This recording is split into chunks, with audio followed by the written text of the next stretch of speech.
Hi everyone, it's Lindsay with High Altitude Astrology, and today I'm bringing you the video about transiting Mars squaring transiting Neptune. And this is a transit that first perfected late last night. That would be October 11th, 2022 at 11:46 p.m. for the first time. But it's going to connect Mars and Neptune three times between now and March of 2023.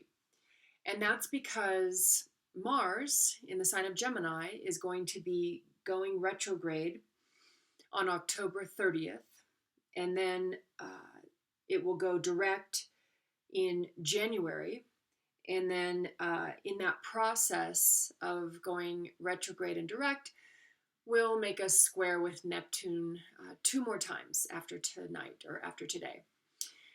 So I wanted to talk about what that might look like, what that means, and how it might manifest collectively or individually in our lives. But I wanted to first point out something that came across my awareness today where I live. My neighbor sometimes drops a local newspaper at my door, and the one that I found today was about the fentanyl crisis in our state of New Mexico. The heading is with fentanyl deaths on the rise and opioid misuse rampant, does New Mexico have a solid plan to spend settlement cash? And actually, I just finished watching Dopesick, which is also a story about OxyContin and the whole discovery of how addictive it was, and how ultimately the Purdue Pharma was sued for manufacturing it with basically telling their representatives that it wasn't addictive. So I point these two examples out because that is Mars squared Neptune. Mars is how we take action. Mars is asserting. Mars is courage. Mars is strength. And Neptune is about things like transcending, and that can be done through spiritual transcendent, like meditation or chanting, or even the spiritual transcendence that you may derive from a creative expression, like playing music, listening to music, but also singing. But the other way that we can transcend is through drugs or alcohol or any substance that basically gets us out of our mind quickly. And so when you have the energy Mars of taking action and the energy of Neptune, which can be linked with escapism, basically, through drugs and alcohol, especially in the square, which is what we're going to have over the next several months until March, you get a challenge that's presented between the two energies. And it creates an opportunity. It creates an opportunity to take action in a certain direction to help resolve the tension. But it can also lead to sort of succumbing to the energy as well. So I just found it very timely that I planned to do this particular transit reading, and those two examples came up. So that is one thing that we might expect to see more of collectively, is more discussion about the fentanyl crisis and the opioid crisis, and how to work at fixing it or helping it. The other thing that can happen when you get a Mars squared Neptune energy is you can, like, this is how maybe it could operate more in our personal lives, because if we think about it, Mars is going to be in the sign of Gemini. So Mars is in Gemini for a very long time because it is doing this retrograde motion and then going direct again. So for about 7 months, it's going to be in the sign of Gemini. And if we think about self-asserting in Gemini, it has to do with our minds. It has to do with thinking, gathering information, collecting data.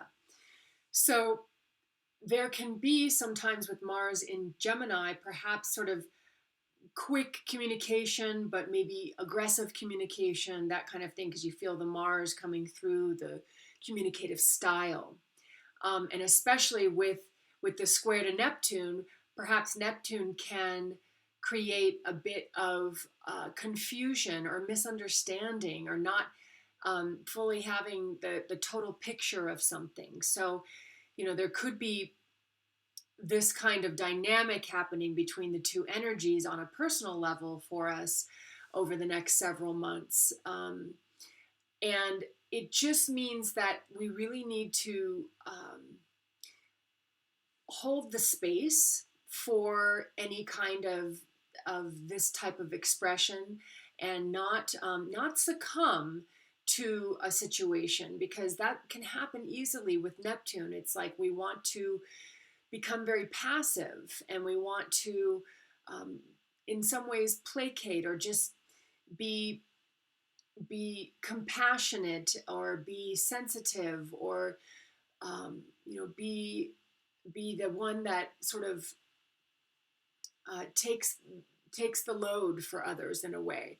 So there's going to need to be an awareness around not slipping into that kind of experience where all of a sudden you're feeling like you're taking on somebody else's burden, and it might, it might not even be feeling extremely direct, because what can happen with the Neptune affecting Mars is action can become kind of slippery, and it can become evasive in a way.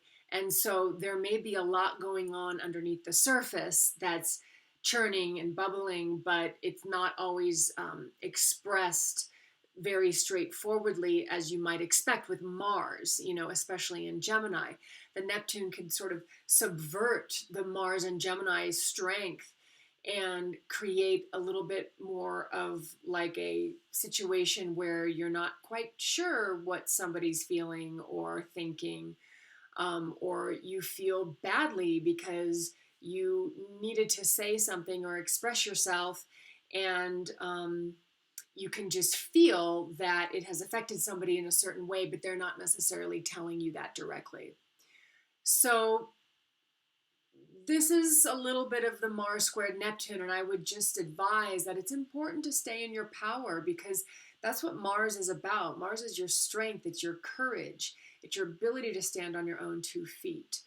And so, especially when it comes to our thought process, and being able to gather information and come to understandings and decisions and awarenesses, that we not allow that sort of Neptunian vibe to undermine our own process, our own self-expression. I thought to read a little bit more from a book about natal aspects, just to kind of give you a little bit more of an understanding of the Mars squared Neptune energy. And again, the first retrograde just happened. The first square just happened on late last night on the 11th of October. And then Mars will retrograde on October 30th at 25 degrees of Gemini. And then on the 19th of November, it will square Neptune again at 22 degrees of Gemini. Neptune will go direct on the 3rd of December. And then Mars will go direct on the 12th of January 2023. And then we get the final square between Mars and Neptune, both direct at that time, on March 14th. So Let me read from this book. It's by Sue Tompkins. She's written a book called Aspects in Astrology. And she kind of lumps together all Mars-Neptune aspects. So some of this may relate more to maybe the more harmonious angles between Mars and Neptune, but I think it'll help you get an understanding of what these two energies combined can present themselves as. Any hard aspects to Mars creates issues around the experience and discharge of anger. For those with Mars-Neptune contacts, the problem can be getting a hold of these feelings in the first place. The hard contacts may occasionally be found in people whose anger seems to know no bounds, and thus, like most Mars hard aspects, can produce aggressive behavior.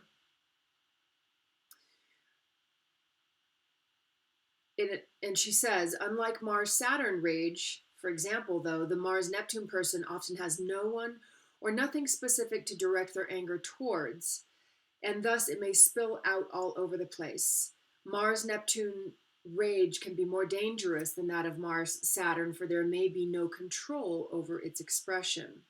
More usually, though, Mars-Neptune anger just dissolves, and the individual finds themselves crying when they wanted to be shouting. Classically, the Mars-Neptune type is highly emotional, whilst at the same time disliking and impatient with shows of weakness and even displays of sentimentality, either in themselves or in others. As always, the type idealizes strength, often without having a clear idea of just what strength actually is. And as noted before, the type's real strength usually lies in their sensitivity, compassion, empathy, and imagination. It often seems that the purpose behind some of the happenings in the individual's life is for them to discover this.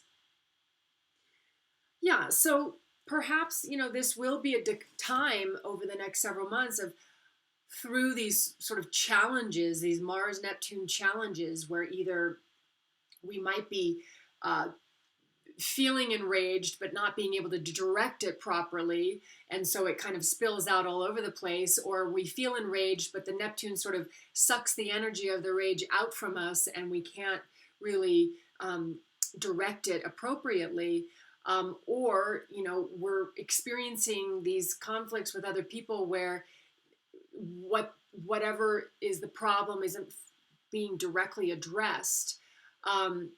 That it may, create some internal challenges within us, but ultimately, because this dynamic can also be about compassion and sensitivity and, that kind of response, that we will be learning more about how to make contact with that energy within ourselves and be better able to come from that place when we're trying to work out our challenges with people.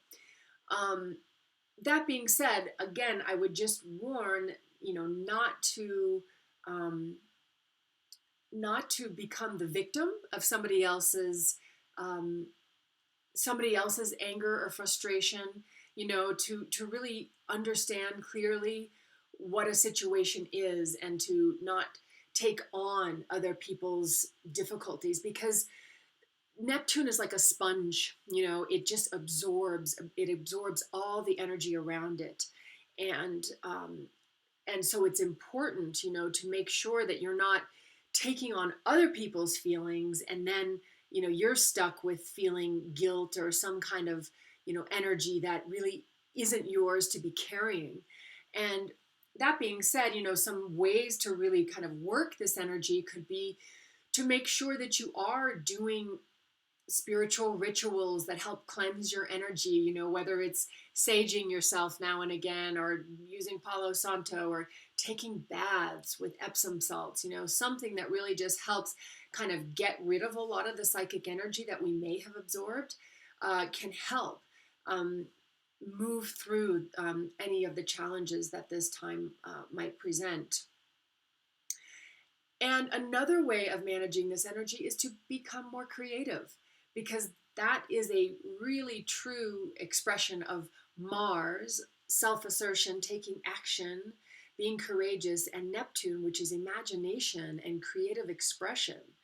So when we can channel it together into some sort of creative expression, that could be like one of the highest ways of expressing this dynamic.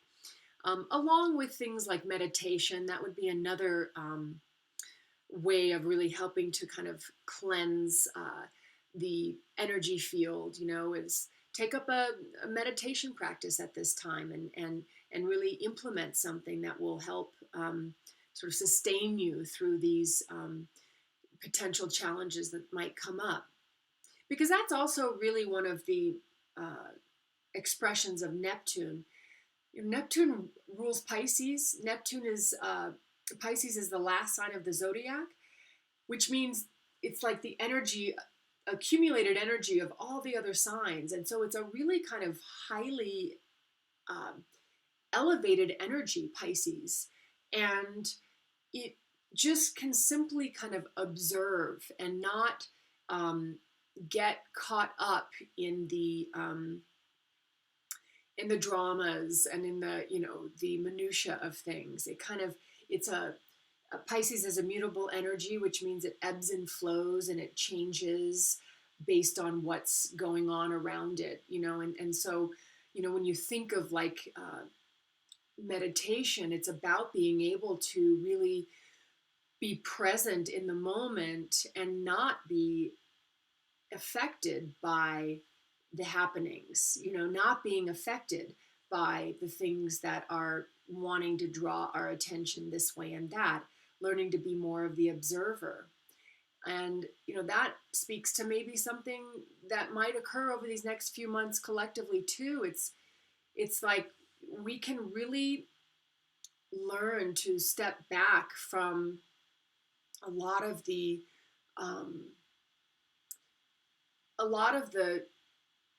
just information, basically. Mars in Gemini. The overload of information that we get in this day and age that just only seems to be increasing, and being very very fluid in our ability to kind of release and let go and not be so attached and so affected by the information we may be taking in. Now, that doesn't mean you shouldn't be compassionate and empathetic, but it's also, again, that whole concept of sort of not carrying what isn't yours. I mean, we cannot fix everybody's problems in the world, and we have to allow the knowing in a way that, like, we are kind of in sort of a bigger flow of collective energy, and that it's kind of a dance, that sort of takes all of these different forms in the physical world, but ultimately, we are sort of passengers on this ride that we're living through, and that is really kind of what spirituality, what I would say Neptune is a lot about, is being able to connect with that perspective and really kind of rise above some of the fear or those kind of emotions that might sort of want to capture our attention and draw us this way and that, basically. So yeah, so that is Mars squared Neptune coming up, and